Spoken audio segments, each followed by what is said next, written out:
Hey guys, welcome back to Fix It Friday. So this week we're going to be working on this Turbo Duo right here. And as you can see, for the most part, it is absolutely gorgeous. Like, it's really clean. The only sad thing is that the lid is missing over here. But honestly, that's not even a big deal these days because there are 3D models for this lid. And so you can actually recreate this and make it look, closer to what it's supposed to.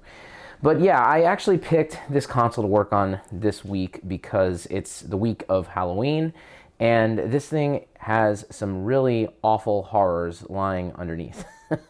All right, so let me go ahead and just take apart the console and I will show you what I mean. Okay, so I've gone ahead and removed all the screws. So let's open this thing up and marvel at the nightmare that lies within. Oh boy.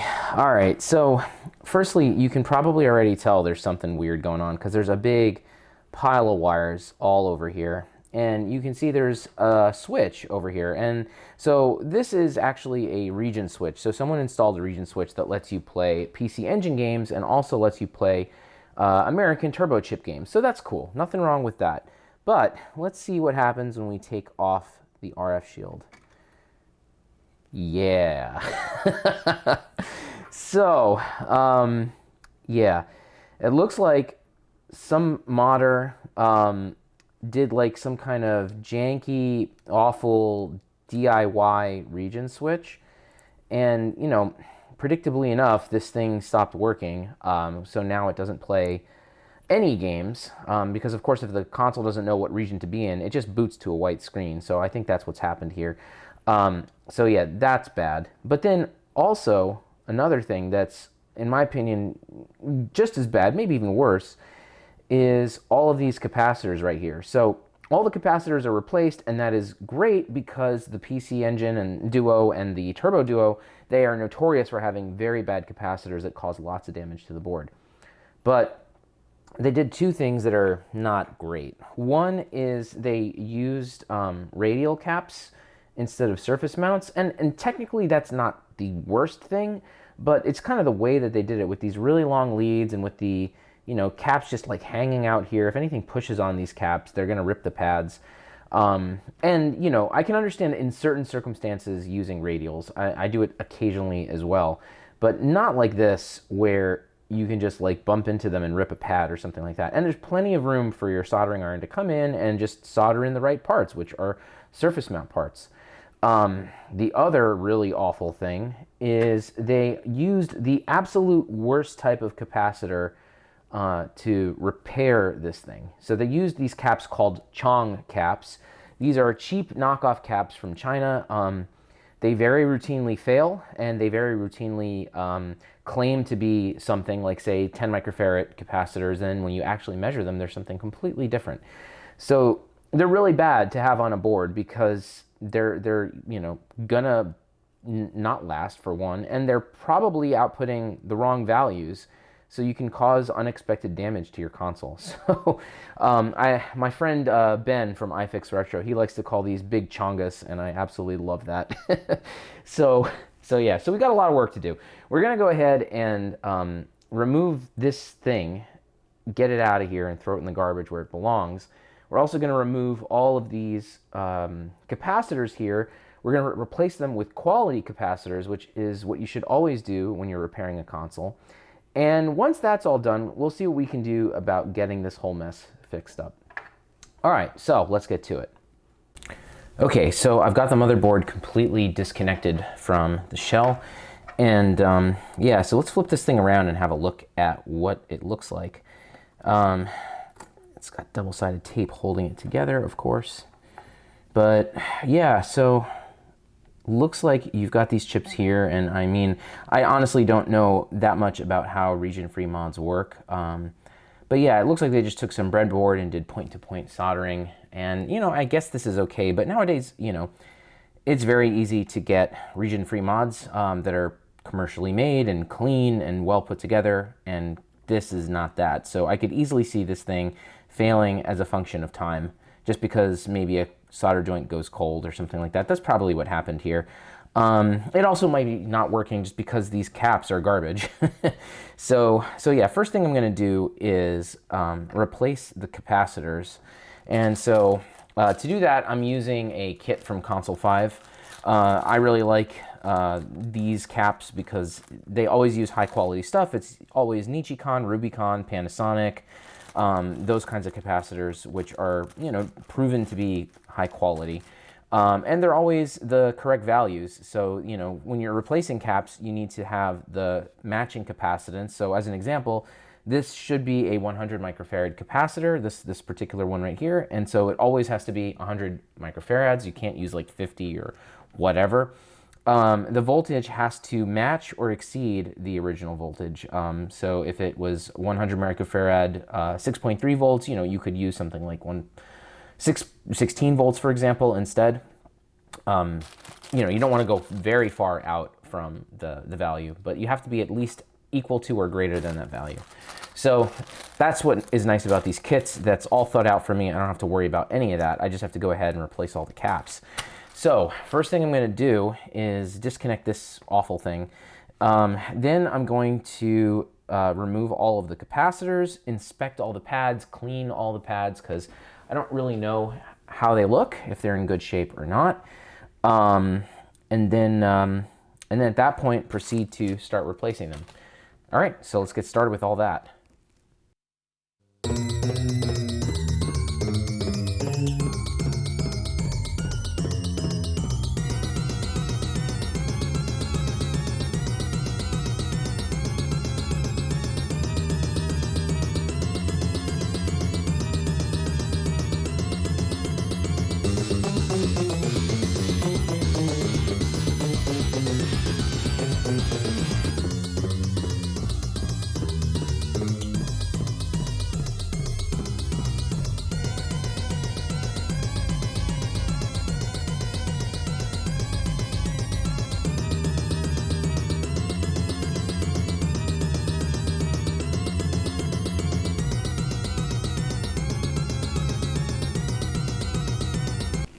Okay, so all the capacitors are off, except for these two, which are hilariously dangling from the janky-ass mod. Yeah, so I just wanted to show you how everything looks. You can see some areas where copper is exposed, like over here and over here and over here. This is actually something that's fairly common on the Turbo Duo. I wouldn't necessarily fault the modder for this. You know, the capacitor leakage on this console is really bad. So this kind of thing can happen where the solder mask gets deteriorated away and the copper gets exposed. But it's really important that if you see this, that you actually treat the copper. Like, you can't leave it just open like this, because the copper, you know, with exposure to air, it oxidizes and it'll actually go bad over time. So what I'm going to do is, I mean, there's more than one way of handling this, but what I'm going to do is just coat all these copper traces in solder, and that should protect them from the air. There's other ways you can handle it too, like you can use like UV coat to go over it, or even like nail polish or lacquer can go over those traces to protect them. But yeah, I think these should work with just some solder on them. So yeah, the other thing too is that it's definitely not a clean board. Like, there's certain areas like right over here in the power section, which are pretty messy, and I could smell electrolyte when I was removing some of these caps. So I don't know if that's old electrolyte or it could be new ones from these pieces of crap. You know, maybe they're already failing, who knows. But yeah, I'm gonna go ahead and I'm gonna, you know, remove all of this solder and then just clean the whole board. And then once that's all done, then we can start laying down some new caps.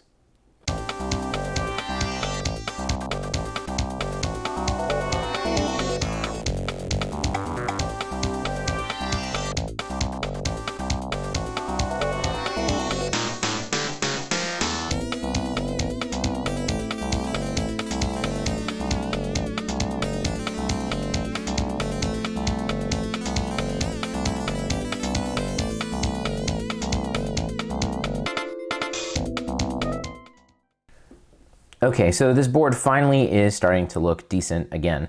So as you can see, I've gone ahead and removed all the caps, and I removed all of the old solder from the previous modder's install here.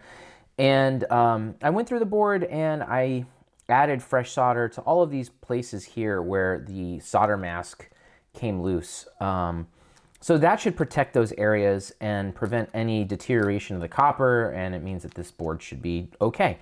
It looks a lot better after a cleaning. I don't see really any evidence of electrolyte or any kind of gunk on this thing anymore, so I think we're finally in good shape here. So now I'm going to go ahead and start installing capacitors. So I'm going to zoom in real quick and just show you how I do one of these surface mount caps, and then we'll go from there. All right, so I'm going to go ahead and do a couple of surface mount caps right here and just show you the method that I use. So these larger caps here, these are 100 microfarad caps. This one right here is a 20 microfarad cap. So what I do is start by just tinning one of the pads.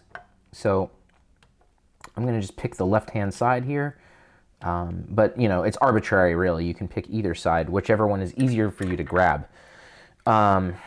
And so then what I'm going to do is grab the capacitor using these little needle nose tweezers here, or these curved tweezers. And this board is actually very nice because it shows you the orientation of where the cap is supposed to be. So there's a plus sign here, and you can see that there's like this pentagon kind of shape, and that conforms to the shape of the cap. The stripe on the cap also tells you that that's the negative side. So now that I've got it heated up, I'm just going to heat up the pad, let the cap lay flush, and then just kind of nudge it where it needs to go, just like that. And that's it. So I'm going to go ahead and just get these other three set up real quick.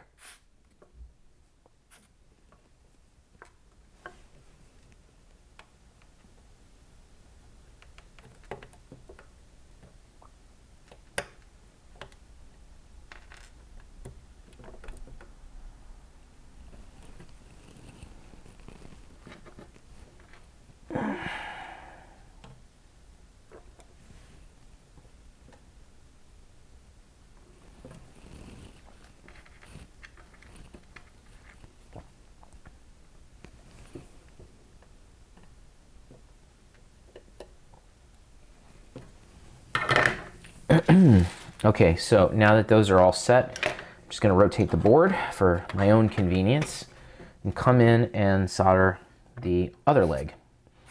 And then usually I'll go back and just touch up the other side if I need to.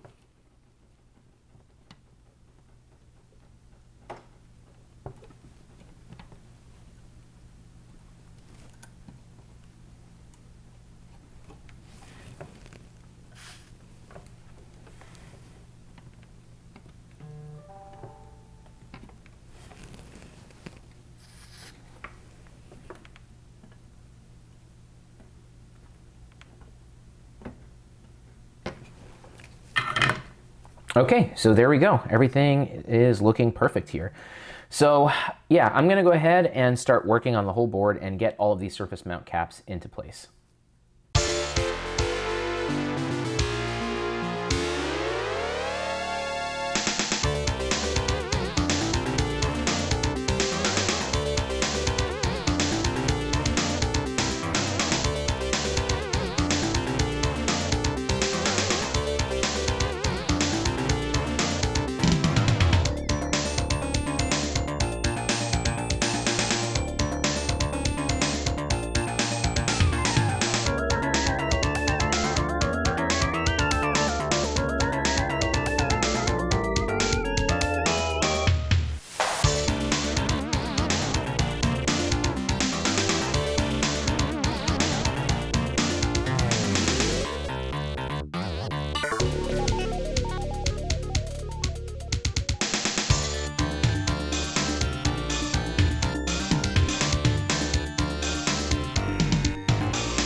All right, so the recap process is complete and everything looks great. I mean, these are all high quality Rubicon or Nichicon caps, and as you can see, it basically looks like it would have at the factory with proper surface mount caps.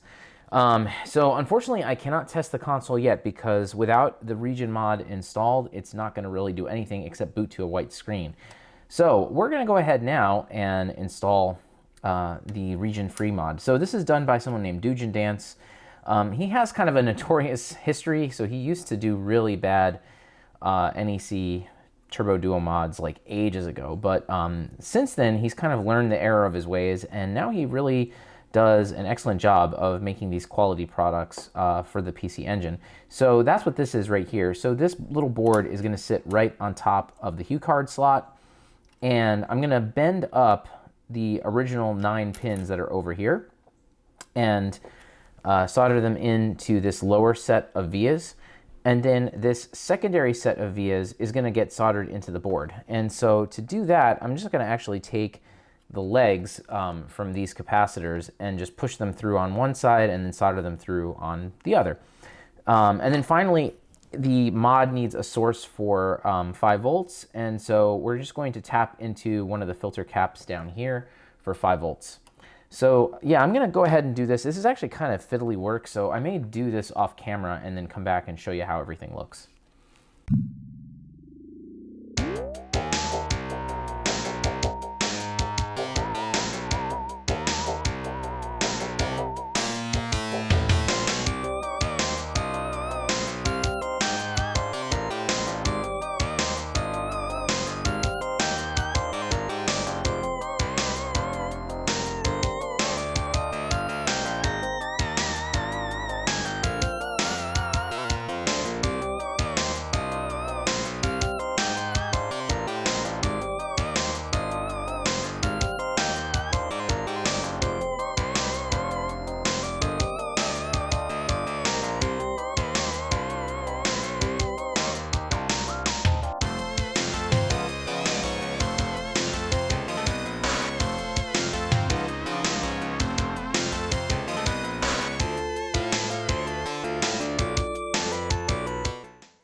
Okay, so the region switch mod is fully installed, and I'll just explain what I did again in a little bit more detail. So the pins on the HuCard slot from 15 to 23, they need to be cut, and the 9 pins that are on the cartridge slot side need to be soldered in to these connections right here, to these vias. And then you need to establish 9 other connections going from the board to the PC Engine Duo. Or the Turbo Duo in this case, sorry. So what I ended up doing was just taking those capacitor legs, bending them so that they go from the region switch board down to the motherboard, and soldering everything together. This wire right here, it just supplies 5 volts to the board, and so you can pick that up from this filter capacitor. It's C914, and you just pick it up on the bottom end of the cap. Other than that, that's it. So normally you would wire up a switch to toggle between either TurboGrafx-16 mode or PC Engine mode. But for testing, I just bridged the switch pad to PC Engine. This will force it into one region, and that just allows me to test just to make sure that everything is working correctly. And as long as it is, then I'll go ahead and install the switch. All right, so let's go ahead and plug this thing into a monitor and see what it does. Okay, so I've got everything all set up here for the first test, and as I had said before, I have it deliberately bridged to TurboGrafx-16 mode, and so that lets us do a test without having to actually hook up the switch, and that just makes it easier to test things. I've got my Turbo EverDrive also set for TurboGrafx-16 mode, so this is also great for testing because if it turns out you screwed up on this region, you can actually auto region switch this thing too. So let's go ahead and boot it up and just see if it comes into the main menu.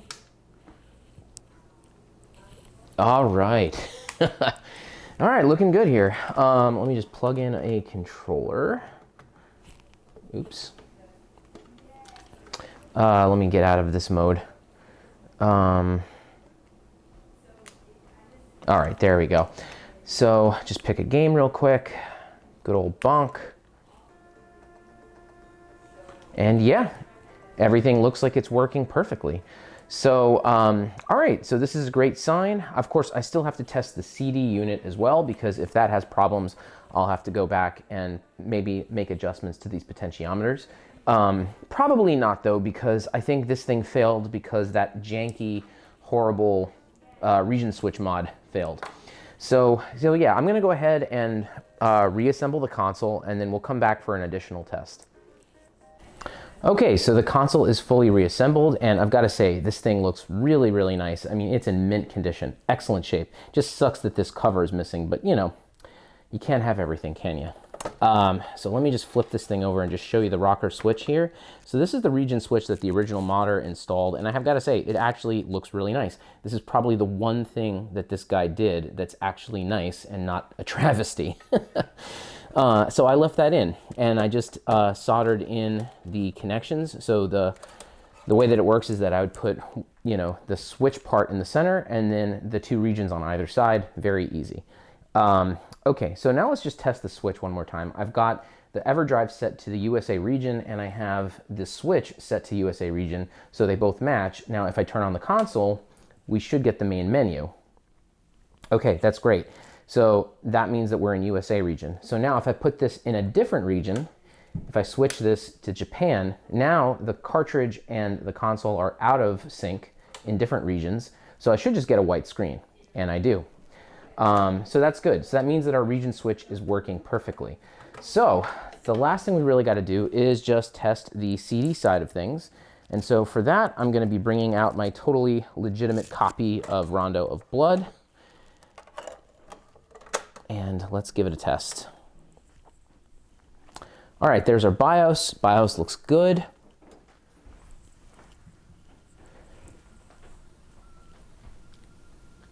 And let's just see if it loads up.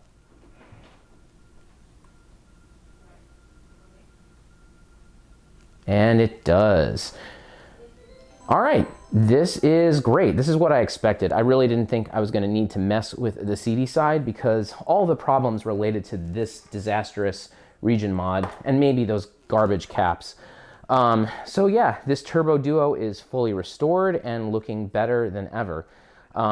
So yeah, that's going to be it for this week's video. If you guys like this kind of content, then consider subscribing to the channel. I have videos out like this. I try to get them out every week at least. And then of course, if you have a console that you need repaired or modified, you can always reach me directly at oneuprestorations.com. All right, guys. Well, thank you very much for watching, and I'll see you in the next one. Bye.